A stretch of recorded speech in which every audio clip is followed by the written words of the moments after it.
In a sufficiently safe environment that is sensitive to child's needs, the human personality develops wholly.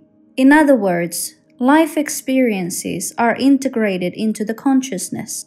When trauma occurs in childhood, that is when the nervous system is going through a phase of rapid development, it always results in a dissociative disorder of some degree. This means that the traumatizing experiences must be separated from everything else.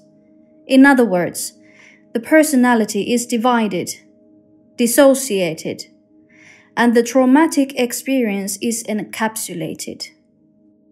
The part that is carrying the traumatic experience is called EP, emotional part of the personality. Because the unbearable experience has been separated from the personality, it is no longer whole. Therefore, the remaining part is called ANP, apparently normal part of the personality. The main purpose for the ANP is to keep on living as if nothing ever happened, and the encapsulated EP is stuck in the trauma time. The more chronic traumatization and dissociation is, the more complicated the fragmentation of the personality structure will become.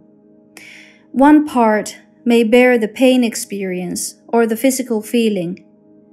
The second part carries the picture of the event, and the third part the sound. One cannot recall the traumatic memory by will, but it is triggered by a reminder of the trauma.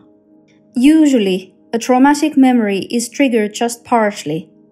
Some fragment of it reaches the consciousness. Sometimes it might activate wholly. This is called a flashback.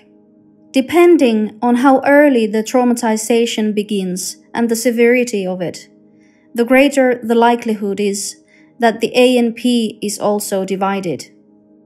The dissociative identity disorder, also called as DID, means that there are more than one ANP sharing the everyday life of the individual.